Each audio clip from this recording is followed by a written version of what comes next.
First of July 2025 for proceeding to the matter of Mengo and Mbenenge. Mrs. Hotel, you are still under oath. You are still under oath. Mr. Sikhakhane. Thank you, Chair. Ms. Wessel, I just want to recap uh, what we established yesterday. We established yesterday that through no fault of yours, you were not provided with everything that the record contains, right? Yes. We established that in coming to most of your conclusions, or some of them, if not all, you had not read the affidavit of the respondent, right? That's correct. We also established yesterday that the paper that you quote, am I correct that you were not entirely familiar with it? I haven't read the paper in a long time. Yes, and I'm saying yesterday, yeah, you were not entirely familiar with its conclusion.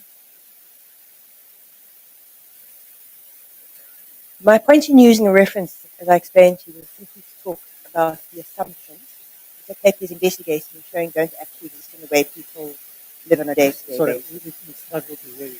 Sure.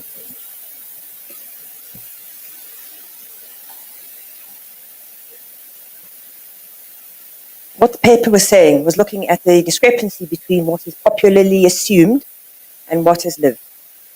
This is what the paper is about. It's talking to how people live beyond and outside popular assumptions, the assumptions that I refer to as guiding.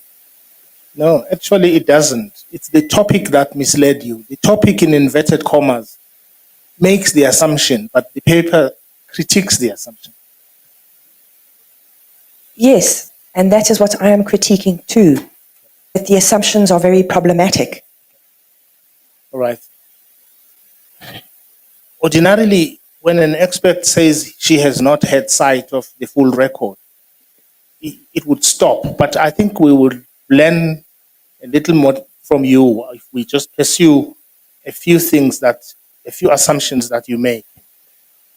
Am I correct that one of the assumptions you make in reaching your conclusion is this child, that you say the complainant in these circumstances is sort of childlike in her approach? In fact, I think you used the phrase childlike.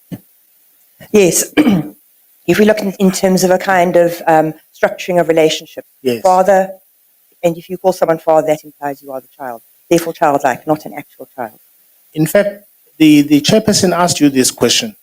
It's for that reason. Is it for that reason that where she says something, you attempt to interpret it differently so that we must trust you, not her word? In relation to the father relationship? Just generally, you keep saying she said this, but she meant this. I'm saying one of your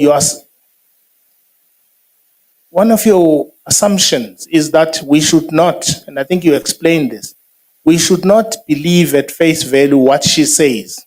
We must believe your interpretation of what she says. And I explained why I came to that conclusion. I know. We'll get there, Ms. Vetten. Don't psychoanalyze me. You don't know where I'm going. I'm saying you made the choice that even where her words say something else, we in this tribunal must believe how you interpret it. I'm offering an opinion, which is up to the tribunal to accept or reject. Yes, that's all I'm saying is that your opinion is that we must believe you about what she means. As I said, it's up to the tribunal to decide whether they do believe. Okay. I'm asked to offer an opinion, which you accept or reject. It's fine, man. It's fine. We can take this further. Sorry, let me interrupt you. She sounds like her voice to me is confused. Is she being properly recorded? Are we having that assurance that the evidence is being properly recorded? Somebody has to raise their hand to say, please. I'm looking. I need an assurance that this recording is accurate and proper.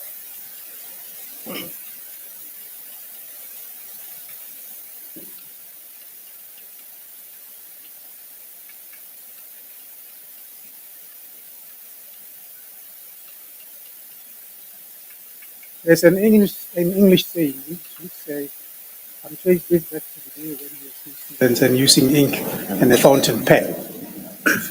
The teachers would tell us, please write whatever you've got, whatever has to be written, because even after some time, if the ink fades, there's an English expression which says, the faintest ink is better than the strongest memory. So we are not going to try and rely on our memory. We are going to rely on the recording, and that is why it has got to be done properly. And once you feel that it's not being done properly, just stop us.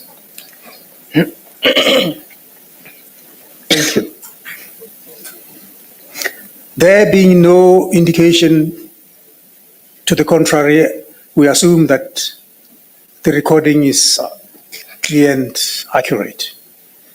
Thank you. You may proceed, Mrs. Vattel. All right. The point I was making, Ms. Vetten, was that, yes, it's for the tribunal to decide, but you are the expert giving an opinion.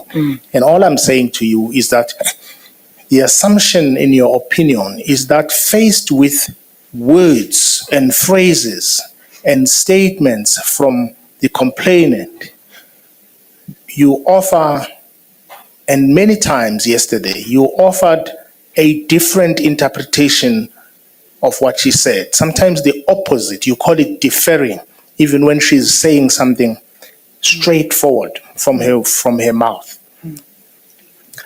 The particular example you refer to, deferring, is one, if you, at the time she says, will do. So if you take that at face value, she's going to go and take a photograph. Yeah. She doesn't do that. He asks her again and persists to ask for a photograph which is not sent. One way that can be interpreted is that when she says will do or I'm going to do something and I'm not doing it, it's one of those situations where you tell people in order to placate them, I'm going to do it, but you don't. So one must look at the words and the action. As I said, the first time this happens, you take what people say at face value. But again, if you look at patterns, then you see there is a pattern here of saying one thing and doing another thing. Did you interview the complainant? No, I was not asked to. No, I'm not asking you that, ma'am. I'm asking, just say yes or no. You don't have to be sarcastic with me. I'm saying, did you interview the complainant? Chair, I'm so sorry. I am not the evidence leader, but can I please ask that the panel instructs Advocate Sikhakhane not to say things like that the witness is psychoanalyzing him when she's clearly not, or that she's being sarcastic when she's clearly not. It's true that she's not answering yes or no, but I don't think that helps these proceedings at all. Thank you. Mr. Sikhakhane. Mr. Sikhakhane, you said what she said.